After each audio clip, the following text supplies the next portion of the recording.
ini Bapak Presiden tetap bekerja ya.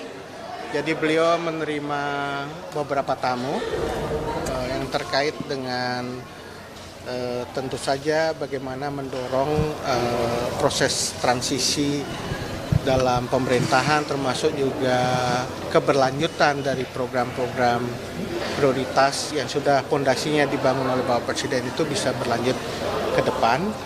Dan selain itu beliau rencananya hari ini ada acara makan bersama dengan kabinet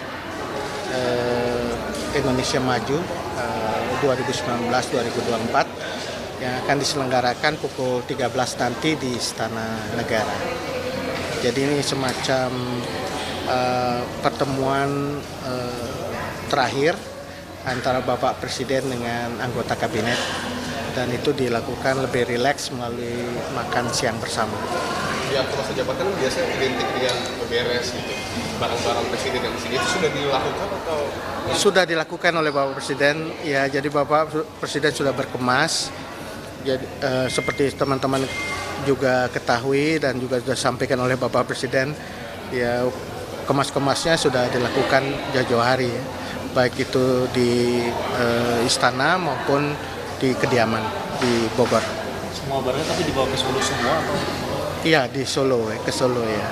Barang-barang yang dimiliki oleh Bapak Presiden, termasuk juga kan sudah teman-teman beritain itu ada kambingnya Bapak Presiden dan juga kuda ya. Itu memang menjadi milik dari Bapak Presiden yang kemudian akan dibawa ke Solo. Ini soal pelantikan tanggal 20, tamu negara yang akan hadir untuk pelantikan Pak Presiden Prabowo, siapa saja yang Saya belum update listnya ya, tapi menurut saya sangat banyak juga ya jumlah kepala pemerintahan, kepala negara, utusan khusus. Jadi kalau kepala negara dan kepemerintahan tidak hadir, itu akan diwakili oleh utusan khusus. Apakah itu juga menteri dari negara sahabat dan juga organisasi-organisasi internasional. Jadi tentu kita bisa akan update lagi jumlah dari tamu PPIP dan PIP yang hadir. Secara umum mungkin bisa dijelaskan untuk tanggal 20 itu prosesinya dari pagi sampai malam itu apa saja? Ya, prosesi yang utama kan ada di MPR ya, pelantikan presiden terpilih dan wakil presiden terpilih, dan itu adalah prosesi utama. Dan setelah itu akan ada acara menyambut presiden baru di istana, dan tentu sebelum nyampe di istana ada lintasan gitu ya, lintasan dari presiden baru melintasi jalan, dan mungkin di setiap jalan akan ada hiburan rakyat ya, sehingga ini selebrasi bagi kita semua. Dan kemudian setelah itu Bapak Presiden baru akan hadir di istana dan ada proses pelepasan dari Presiden Jokowi. Untuk kisah sambutnya itu nanti apakah akan ada speech dari masing-masing presiden atau? Saya belum update, nanti saya update ke teman-teman ya perkembangannya. Ini kan presiden langsung setelah selesai pelantikan, apakah nanti untuk pengalaman pas presiden berbeda atau akan seperti apa mekanisme? Setiap mantan kepala negara atau wakil kepala pemerintahan itu seperti wapres dan mantan presiden itu memiliki aturan dalam pengawalan, dan itu sudah disiapkan.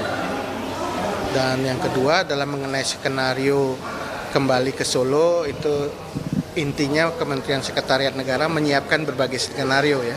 Apakah beliau akan berkenan melalui darat ataukah melalui udara, pesawat komersilnya seperti apa, nanti akan diupdate pada teman-teman. Kendaraan sendiri seperti apa ya Pak Jokowi setelah keluar dari istana? Yang dipakai plat nomornya dan segala macam itu apa gimana? Saya belum update, tapi teman-teman sudah melihat ada beberapa kendaraan yang sudah disiapkan untuk Bapak Presiden ya. Mungkin kemarin waktu gladi ya sudah diperlihatkan kendaraan. Yang berplat AD ya, AD itu ya. Ya, untuk rencana Pak Presiden. Pulang itu buat pulang kalau lewat darat. Ya, sebelum apakah beliau lewat darat ataupun ke bandara kan perlu kendaraan juga mengantarkan ke sana ya. Di isu lain soal Perpres yang baru ditandatangani oleh Pak Jokowi soal Korps Pemberantasan Korupsi Polri ini seperti apa harapannya? Saya kira ini menjadi concern Bapak Presiden ya, bahwa penegakan hukum terutama bagi pencegahan dan pemberantasan korupsi itu menjadi satu hal yang disiapkan dengan baik, baik dari sisi SDM maupun dari efektivitasnya, dan tentu di Polri sendiri memerlukan satu format kelembagaan untuk menjalankan fungsi pemberantasan korupsi itu lebih efektif. Jadi saya kira Perpres itu adalah respon terhadap upaya yang lebih efektif untuk pemberantasan korupsi.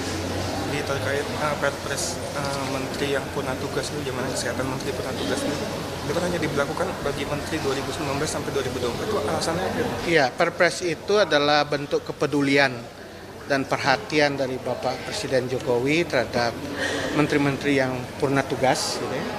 Dan Perpres itu dibatasi hanya bagi anggota Kabinet Indonesia Maju 2019-2024. Jadi di pasal 11 dari Perpres itu teman-teman bisa melihat bahwa hanya diperuntukkan bagi anggota Kabinet dan Seskap periode 2019-2024. Dan itu bagian dari kepedulian dan perhatian Bapak Presiden terhadap menteri-menteri yang purna tugas, dan saya kira beliau-beliau semua sudah mengabdikan dirinya luar biasa di periode ini, dan tentu saja beliau banyak sekali mencurahkan waktu dan tenaganya.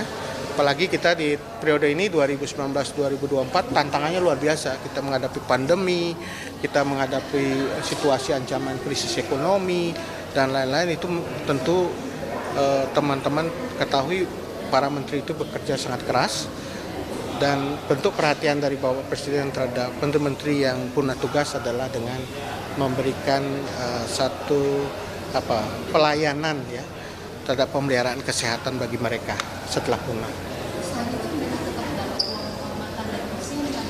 Pensiun ada dari menteri dan uang kehormatan.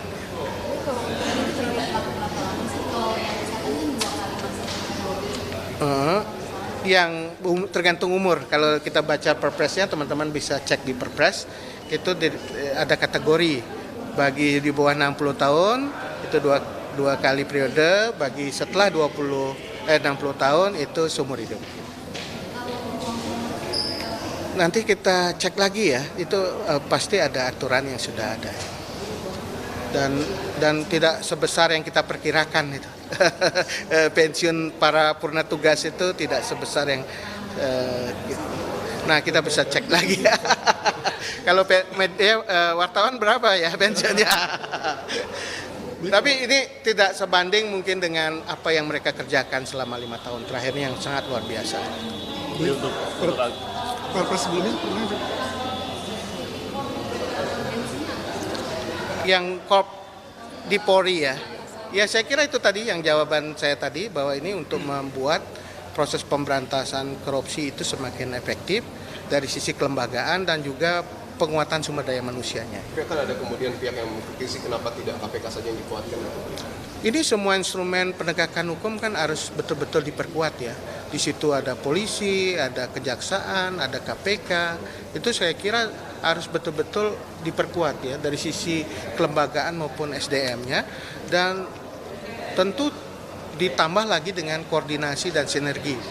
Dengan penguatan masing institusi itu saya kira akan menjadi sapu lidi yang kuat gitu ya.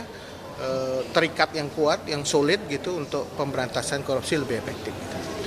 Beli untuk Perpres yang jaminan kesehatan teman-teman itu apakah di periode pertama Pak Jokowi juga mengerjakan yang serupa? Enggak, cuma periode ini. Periode ini. Perpres itu diberlakukan khusus bagi anggota kabinet dan Seskap untuk periode Kabinet Indonesia Maju 2019-2024. Menjelang tampaknya ada yang bersih-bersih, ada kabar katanya interior di istana itu akan itu. Iya, pasti ada satu proses rehabilitasi ya, rehab ya, supaya wajah istana makin kinclong gitulah. hal-hal yang perlu diperbaiki akan diperbaiki menjelang presiden baru. Itu biasa ya, kalau lebaran aja kita bersih-bersih rumah gitu kan, bahkan membuat catnya dibuat lebih baru, karena ini bagian dari selebrasi dan penghormatan kita pada presiden baru yang akan datang. Jadi untuk yang nanti tentu Prabowo Subianto juga akan datang sebagai Menhan. Apakah Wapres juga akan ikut? Khusus untuk anggota kabinet Indonesia Maju 2019-2024 yang diundang untuk siang nanti. Saat tanggal 20 nanti sebenarnya sih bukan katanya pas malamnya ada gala dinner di istana gitu pas setelah Makan siang aja, makan siang ya. Siang ini nanti jam 13. Teman-teman bisa lihat di depan lah nanti. Itu cukup? Maksudnya tanggal 20 itu ada Oh, saya kurang tahu untuk update tanggal 20. Sorry, saya tangkap saya kira hari ini. Tapi tanggal 20 saya belum update mengenai acara. Jadwal setelah bisa sambut Pak Jokowi kemana, ngapain itu atau Ya, mungkin itu sudah diatur oleh protokol ya. Nanti bisa dikonfirmasi ke Pak Heru maupun Pak Yusuf Permana. berarti termasuk soal kabar Pak Jokowi pulang ke Solo lewat Bandara Halim itu belum terkonfirmasi berarti? Kita siapkan semua skenario. Kalau beliau berkenan melalui udara, melalui pesawat komersil disiapkan. Tapi kalau beliau akan melalui darat, kami juga akan siapkan dari Kementerian Sekretariat. Pesawat komersil. Komersil berarti kan tidak charter. Ya itu biasa ya. Jadi Pak Presiden tuh udah ngucapin ulang tahun ke Pak Prabowo deh.